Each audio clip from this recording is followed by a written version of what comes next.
Hello दोस्त, hope सब कुछ ठीक चल रहा हो आप लोगों के घरों में। भगवान की कृपा आप लोगों पे बनी रहे। कैसा भी करके कोरोना कटे। साईं बाबा से रिक्वेस्ट है जल्द से जल्द इस कोरोना को सोल्यूशन इस दुनिया को मिल पाए, हम इंडियंस को मिल पाए। आज हम बात करेंगे इस टॉपिक पे। मेरे पास काफ़ी सारे दोस्तों की, मेरे जानकारों की भी मैसेज या कॉल्स आए मेरे पास अभी कुछ दिनों पहले, अप्रैल में ही, जैसे ही फाइनेंशियल ईयर ख़त्म हुआ। उसमें उन्होंने पूछा, यार आना ये ओल्ड रिजीम और न्यू रिजीम क्या है। हालांकि आया तो ये 2020 में ही था, अप्रैल 2020 से ही इफेक्टिव है, 2021 के लिए ही। पर कई लोगों को इस साल जाके पता लगा कि ये जो हमारी इनकम है वो न्यू टैक्स रिजीम में गई है। अब उनको दिक्कत हुई, उनको मंशा हुई कि भाई ये न्यू टैक्स रिजीम क्या है, इसमें टैक्स हमारा ज़्यादा कट गया, हमें रिबेट नहीं दी गई, वगैरह वगैरह। मतलब बहुत सारी चीज़ों के लिए मेरे पास क्वेरीज आई। फिर मैंने उनको समझाया कि ऐसे नहीं ऐसे और ऐसे नहीं ऐसे हुआ।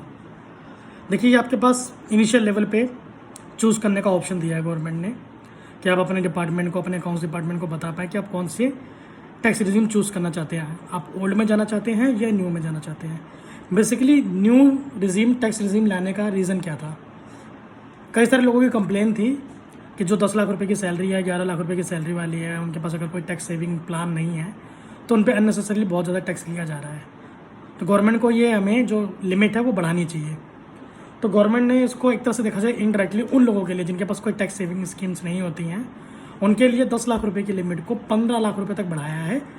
मैक्सिमम जो स्लैब लिया हुआ है जो टैक्स का न्यू रिजीम के अंदर वो है 25%। हाँ, 15 लाख रुपए से ऊपर जाने पर नॉर्मल वही 30% की स्लैब में सब आ जाते हैं।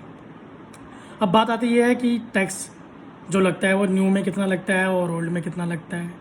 देखो, सिंपल सी बात है, अगर किसी के पास टैक्स सेविंग प्लानिंग्स हैं, अगर वो सेक्शन 80C को 1,50,000 तक पूरा का पूरा कंज्यूम करता है तो उसके लिए ओल्ड रिजीम जो एग्जिस्टिंग रिजीम है वो बेनिफिशियल है।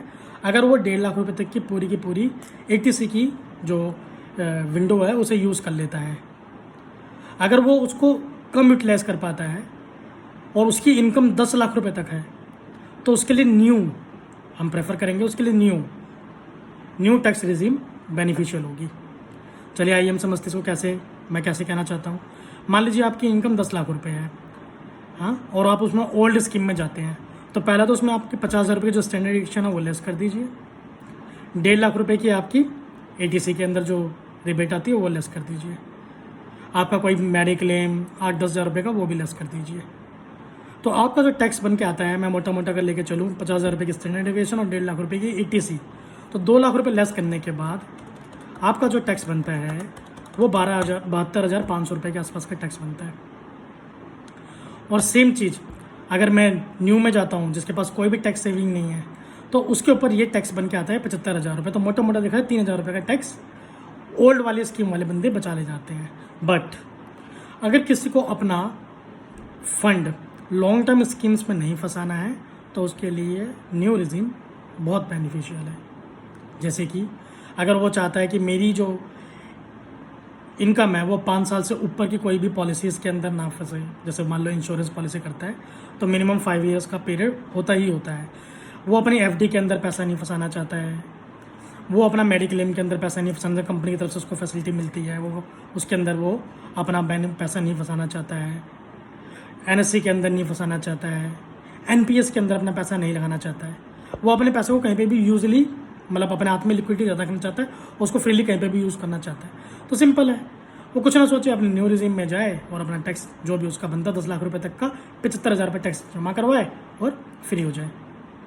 बट अगर आप इन्वेस्टमेंट लवर हैं, आपने अपनी प्रॉपर्टी में इन्वेस्टमेंट किया हुआ है तो उसका जो प्रिंसिपल अमाउंट होता है वो भी 80C में रिवेटेबल होता है, उस पर जो आपने रजिस्ट्री का अमाउंट दिया है वो भी 80C में रिवेटेबल होता है, और जो आप उस पर इंटरेस्ट पे कर रहे हैं उसका बेनिफिट भी आपको ओल्ड रिजीम में ही मिल सकता है। न्यू रिजीम के अंदर ये सारी फैसिलिटी विड्रॉ कर ली गई हैं। तो समझे आप पॉइंट। 10 लाख रुपए तक की इनकम अगर जिस भी भाई बंधु की है, अगर वो अपनी डायरेक्शन को, अपनी टैक्स सेविंग स्कीम्स को रिबेट देना चाहता है तो वो न्यू में, ओल्ड में जाए। और जिनके पास कोई स्कीम नहीं है, जो अपना कूल ड्यूड बन के घूमते हैं, उनके लिए न्यू रिजीम तो बनी गई है। बेसिक डिफरेंस यही है। बट 10 लाख रुपए तक की इनकम के लिए अगर वो पूरा, मैं कहूँ अगर वो 1 लाख रुपए सिर्फ ATC में यूटिलाइज कर पा रहा है तो भी उसको ज़्यादा टैक्स देना पड़ेगा न्यू के कंपैरिजन ओल्ड के अंदर। तो हम सजेस्ट करेंगे जिसकी भी 10 लाख रुपए से ऊपर की इनकम है वो सिंपल वर्ड में 10 लाख रुपए तक की इनकम है, सिंपल वर्ड के अंदर ATC की रिबेट है जो वो उसको 1.5 लाख रुपये यूटिलाइज करे। इसके अलावा अगर उसका इंटरेस्ट चल रहा है हाउसिंग लोन के ऊपर, वो उसने कोई मेडिक्लेम वगैरह लिया हुआ तो डेफिनेटली उसका टैक्स कम आएगा न्यू के कंपैरिजन में। और जिनकी कोई भी टैक्स सेविंग नहीं है वो सिंपल अपनी न्यू स्लैब में जाए। तो बहुत सारे लोगों के मन में एक कन्फ्यूजन थी, एक छोटा सा ब्रीफ कंसेप्ट मैंने आपको यहाँ समझाया है। तो इस चीज़ को माइंड में रखिए और अपने अकाउंट्स डिपार्टमेंट से जल्द इस चीज़ को चूज़ करें कि आपको ओल्ड में जाना है या रिज्यूम में न्यू में जाना है। फिर भी अगर आपको कोई दिक्कत है तो प्लीज़ अपने CA से डिस्कस करें। आप मुझे भी फील फ्री पिंग कर सकते हैं, मुझे वाया कमेंट भी बता सकते हैं और अदरवाइज़ मुझे कॉल भी कर सकते हैं। मेरा नंबर है 9953966977। आपका साथी बने रहिए PRGK and associates, Payal, Rana, Gaurav and Kailash के साथ। शुभ रात्रि।